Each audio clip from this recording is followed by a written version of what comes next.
become a problem, and how you separate those out, I think, is our responsibility as the adult society, trying to provide alternatives and restrict situations that induce harm. That would lead to my presentation. The endogenous cannabinoid system, I would like that to be a common parlance. I would like every person in this community to understand this. And in that regard, I was approached by a fellow yesterday. There was an international cannabinoid CB2 conference in Banff. And there's a chance that we can bring the second annual to Mendocino. And here you have a group of people from all over the world coming together for 3 days to do nothing but talk about one of the cannabinoid receptors. The CB2 receptor is found in the T cells, the B cells, the lymph nodes, spleen, thymus, and one of its primary functions is in modulating the immune system. And if you know anyone that uses cannabis and benefits from it, there's probably a 60–70% chance that they have an inflammatory or an autoimmune disorder. Now, they've got rheumatoid, they've got osteo, they've got post-traumatic arthritis that turn into an arthritis. And the 5 different anti-inflammatory compounds in cannabis, which don't go on to block the enzyme that protects the stomach, that leads to the GI bleeding of the ibuprofen and more commonly used problems for arthritis. Cannabis is wonderful because there's been 34 million years of research put into the development of this particular plant, and it interfaces very well with the physiology in the human being. And it goes back to this picture here. This is the receptor, what they call the serpentine receptor. It's embedded in the membrane of every cell, and I say every cell with some degree of anticipation. At this point, we have CB1 in the brain, CB2 in the immune system. A new receptor called GP55 is going to be the 3rd cannabinoid receptor. GP12 is going to be the 12th or the 4th receptor.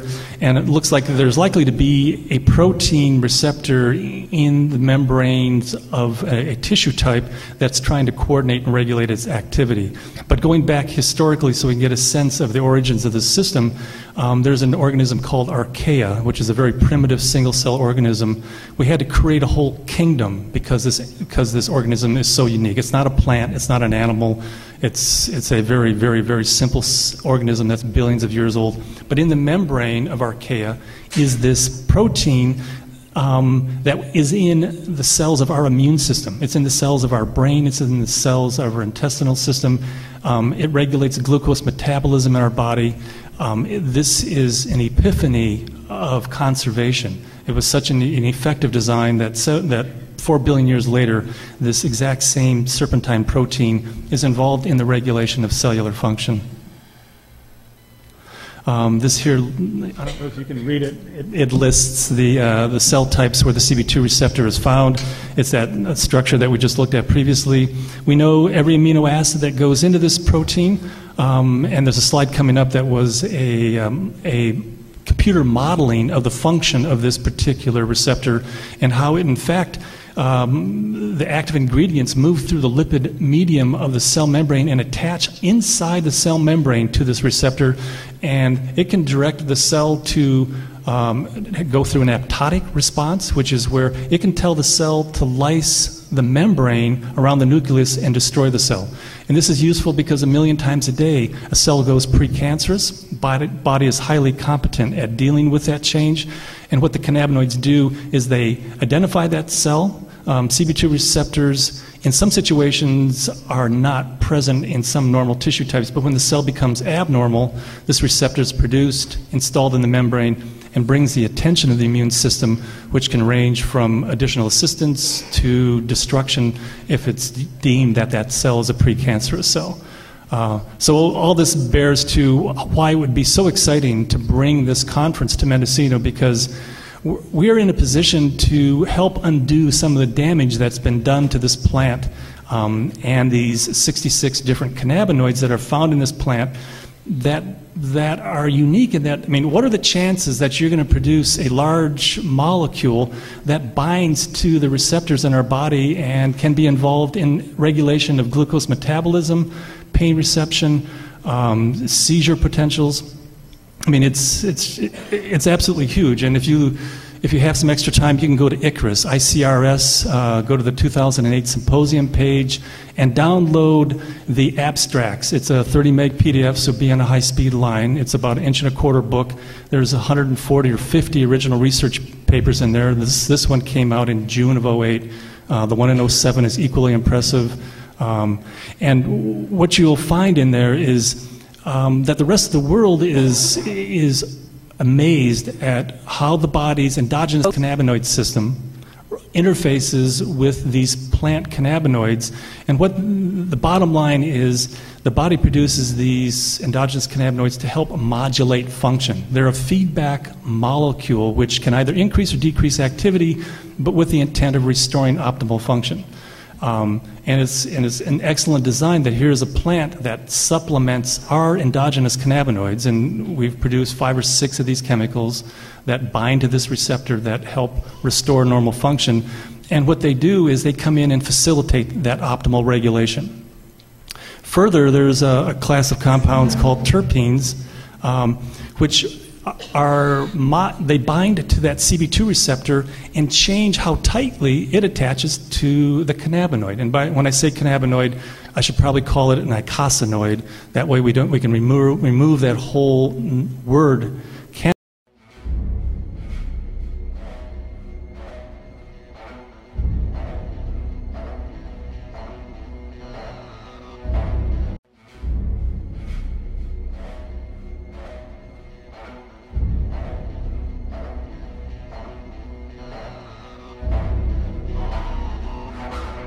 It's destroyed my life for a second time.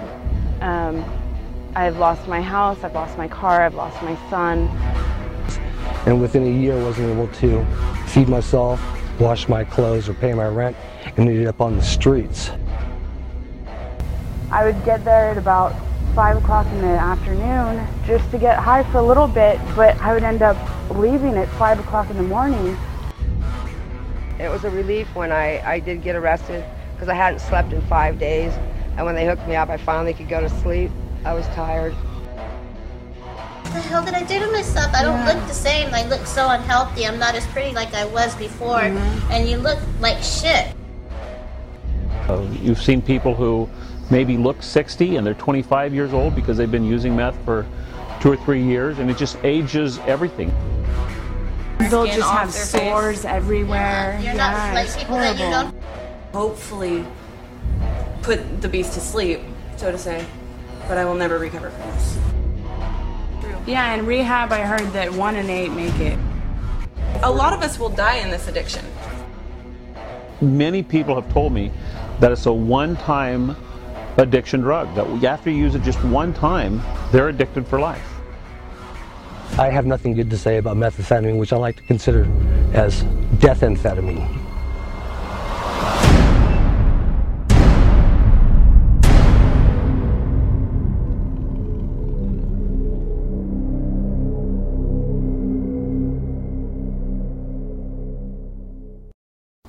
Methamphetamine is a 100% chemical stimulant. It's made from poisons, it's made from chemicals, and it gets into the body and it just incredibly stimulates everything. It's called speed, it's called go fast. It's because it really and truly forces the body to go through at a faster rate, whether it's your pulse, which may normally be 70 and it's 140. Methamphetamine is a chemical that gets inside the body and causes gum disease that forces teeth to fall out. Methamphetamine causes open sores. You'll see people almost itching their bones when a deep scratch because this chemical, this stimulant is inside their body. But methamphetamine was perfected by the Nazis. It was a stimulant used for bomber pilots during their bomber runs to Britain and so forth, so the pilots and the bombardiers would stay awake for such long times. And it's almost been perfected to the point now where there's pharmaceutical methamphetamine out there. There's just pure methamphetamine, which is much more intense than it was originally discovered to be after the Nazis developed it. One of our jail employees did a very informal quiz of everybody that he processed coming in. And he asked them a very simple question: have you used methamphetamine within the last 30 days? And the answer was 80%. 80% of people who were coming into jail for any charges, whether it was a jail, a warrant, a court remand, or a new charge, 80% have had methamphetamine in their life in at least 30 days prior to coming in here. I saw a statistic yesterday that deals with high schoolers in Northern California, and the statistic was 4% of high schoolers between the ages of 14 and 18 have used methamphetamine within the last 30 days, and 4% may not sound very high until you realize that in our county we may have 4,000 high schoolers in that age group, and that would be 160 of these kids have used meth in the last 30 days. Methamphetamine is the #1 crime problem in our county, but with methamphetamine comes the incredible increase in assaults, domestic violence, burglaries, car thefts, and virtually every type of crime that we have people in custody for, because methamphetamine is the one commonality that all of these crimes have together. I'm not saying that everybody who commits a burglary is under the influence of methamphetamine, but by far the vast majority of burglars, of car thieves, of violent offenses have methamphetamine involved one way or the other, including homicides. Methamphetamine can be produced virtually anywhere. There's methamphetamine labs that have been found in trunks of cars. There's methamphetamine labs which have exploded in motel rooms that have only been rented for 24 hours. The entire procedure has been set up, the methamphetamine has been produced, and they're in the process of dismantling it when something happens, whether a motel employee finds it or there is an explosion. For whatever reason, law enforcement is informed of it, and we go in and find this. I've been to methamphetamine labs where there's been explosions, and people for probably a 64th of a second, their bodies were heated up to 1,500 degrees, and then it's just in a big flash. And you've seen the flesh dripping from their hands and bones, and they're in agonizing pain. What this drug does initially is it builds a sense of confidence, and it gives you the energy to feel like you're Superman to accomplish the goals that you normally wouldn't be able to think that you can do. What happens is it leads you down a garden path to hell where you are dependent upon it, dependent upon every aspect of your life to be completed. At this given point, methamphetamine takes the place of, as I mentioned earlier, food, lodging. Well, methamphetamine has ravaged my life. Meth has destroyed me in many ways, my thinking capabilities. I will never be the same in many aspects of my life because of the brain damage that methamphetamine has done. I'm now more of a dyslexic because of the use of methamphetamine. As we were preparing the DVD and we were going through the production at the jail, we had a garden crew of inmates walk by. They asked us what we were doing. We told them we were producing a DVD on meth. And they all four asked if they could get in the video. They all four asked if they could tell you what their experience of methamphetamine was. This was totally unscripted. Everything in this was unexpected. I ended up going to rehab at 15, and I graduated the program at 17. And at 18, I was introduced to a really big-time meth dealer in town, and I spent 2 years of my life in that person's dark, creepy garage using meth, and it was really disgusting. I've owned 3 houses, I had property, I have 3 kids, and I've lost all of it due to being high, and I haven't seen my kids for a year. It's been like 4 years, and this is the first time I've ever been clean about this long, for 2 months, and so like I said, it's been a struggle for me because I would like to get clean, but as soon as I get out, I have that fear of like, damn, it's so easy to go get it, and for free too, so it's like, man, it's just right there, and I still have the urges and stuff, but the truth is that I don't want to use. I want to get my kids back. I want to regain my life back, but it's like so over controlling that sometimes even when you want that, saying no, it just pulls you right back in because it's addiction. I started getting really, really deep into it and not being able to function. because that's where it takes you. Anybody will go there to that point where you can't function anymore. You can't hold a job. And see, this time it wasn't like that for me. This time 6 months and I lost everything and I'm in jail. 6 months is what brought me here. It was because you pick right back up where you left off.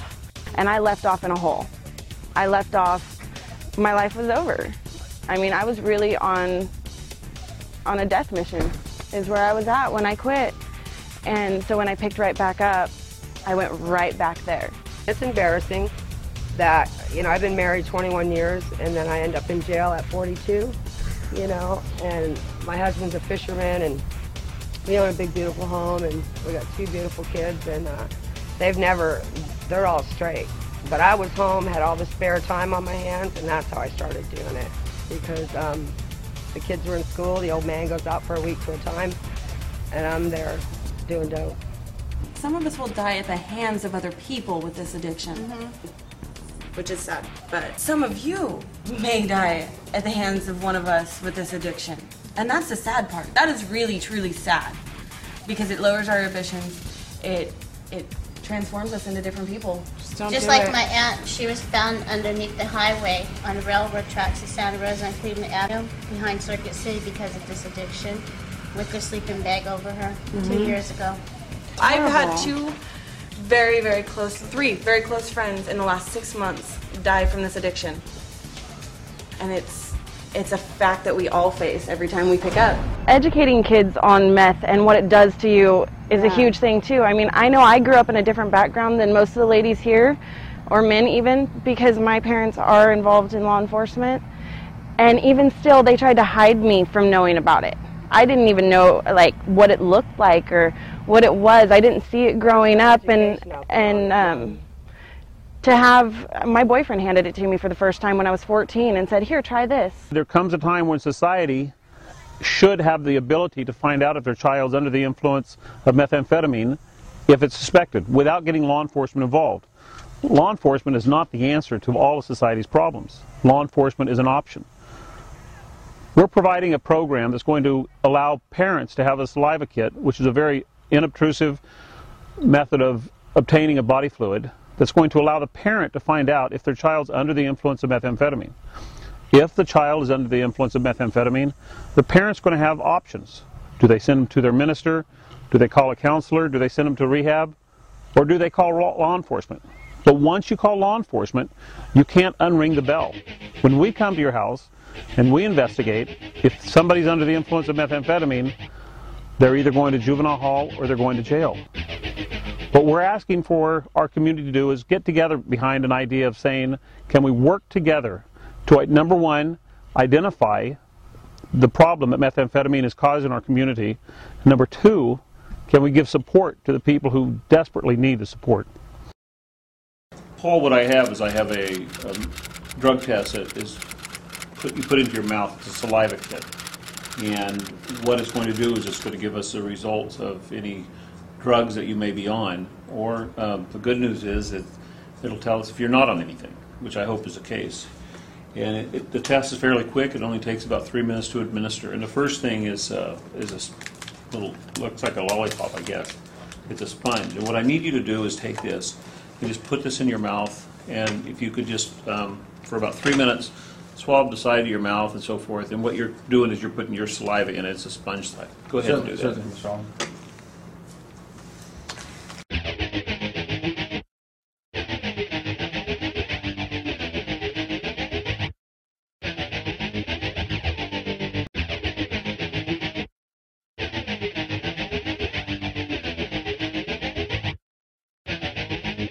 All right, Paul, if you could hand me the swab, and I'll place it in here and push it down. And then what we're going to do is we're going to put 3 drops into each side.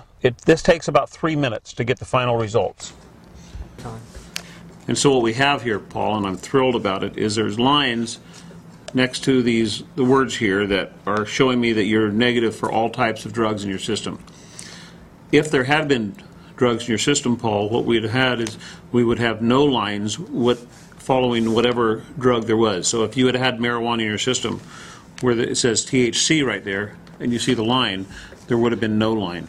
And so I'm very, very pleased with the results.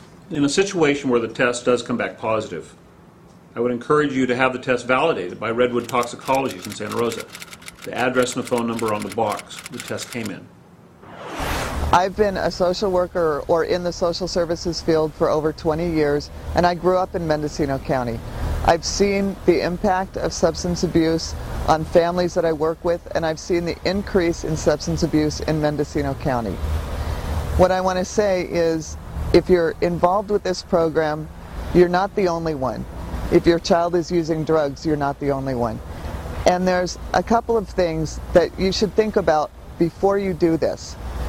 First of all, have a plan. Have a plan in your mind when you find out if the test is positive or negative. And understand that the drug test, the swab, can have a 15% chance of a false positive. So if you test your child and they test positive, please have the test confirmed before you have any kind of reaction at all. You need to talk to your child. And when you talk to your child, you also need to listen. Remember, the best person to tell you that's what is going on with your child is your child.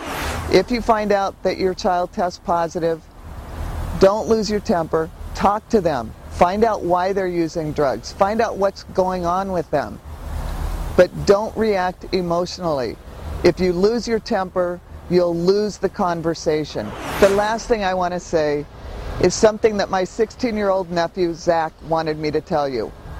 Remember, your kids love you, and they want you to love them. Even if they're angry, even if they're screaming at you that they hate you, they love you, and you might be the only one who can save them. And if your child does have a positive test, please remember there's many resources which you can take other than calling law enforcement. Whether it's your clergy, whether it's a school counselor, whether it's a therapist, or whether it's a good friend who's already been through this before. You're more than welcome to call the sheriff's office or your local police department if you have a positive. But there's other resources available. The number one thing that we, the sheriff's office, are trying to relay through the production of the DVD and through administering the test and giving the test is the knowledge of methamphetamine to many people who don't know what methamphetamine is, and to put the education for the entire community to let them be aware of how it's affecting every part of our society. So many of our families are, well, they're either in denial or dependent upon the drug. So that's why I feel that the Saliva Kit program is a good program. Knowing about it, seeing what it does, not in your home, like growing up with parents that do it or whatever, but actually getting information would help a lot of young kids. I mean, to know the facts. The dream of methamphetamine becomes a nightmare. And it's that nightmare that I remember that keeps me away from using methamphetamine.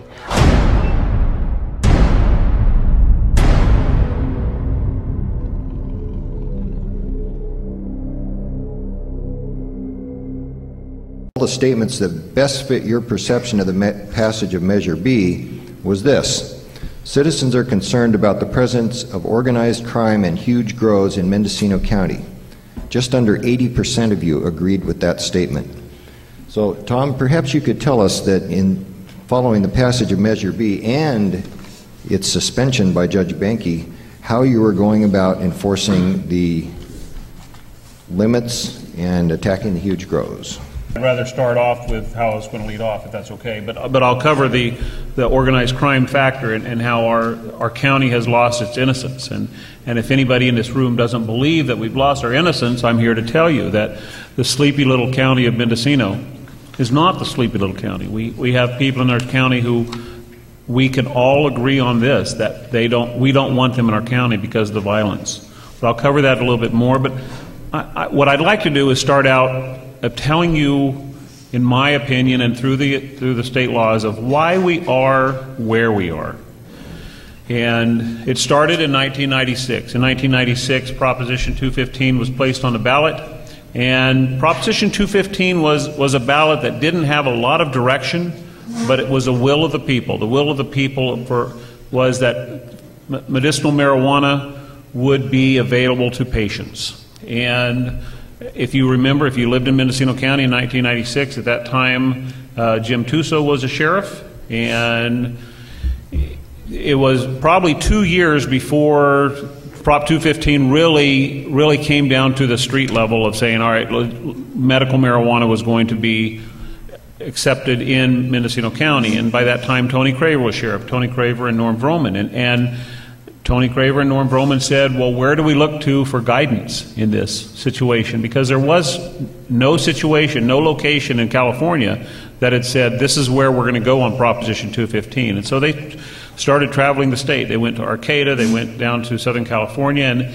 and they came up with the 6 plants and 18 plants. That was the initial limit of where we're going to go on marijuana. And during the tenure, it changed to 100 square foot and so forth. But in 2000, Mendocino County passed Measure G. And as the district attorney stated, Measure G's purpose was to decriminalize marijuana, not just medical marijuana, but marijuana on a whole, a small grow of marijuana. And then in 2003, the state legislature and Governor Davis decided they were going to take away some of the confusion, and they passed Senate Bill 420. And I think that hindsight is 2020 on this one. We can almost all agree that the confusion was not taken out of Proposition 215. The confusion was added to with Senate Bill 420. And so in August of last year, our local Board of Supervisors passed the 25 plants and 2 pounds per person. That was long before Measure G was Measure B was on the ballot, and that was. So, at this time, we have the equivalent of 1 district attorney out of 16 assigned to prosecution of marijuana cases. I can tell you that if I have the funding and the ability, there are enough large commercial cases to keep 3 attorneys busy full time. We're prosecuting cases now in Ukiah as well as here in Willits and in Fort Bragg. The cases we tend to be focused on are large. Almost always the growers are represented by highly paid, highly skilled private attorneys, and the cases are tied up in the court for a matter of years. When we do get a conviction, typically, I have not typically seen harsh sentences. Crimes that are happening that are associated with marijuana are crimes of economic gain. What we have heard is that people in the Bay Area and Oakland are under the impression that basically any home here has got marijuana. We know that, as the individuals living in our community, isn't true, but that has led to quite a few gang members and very dangerous people coming here and preying upon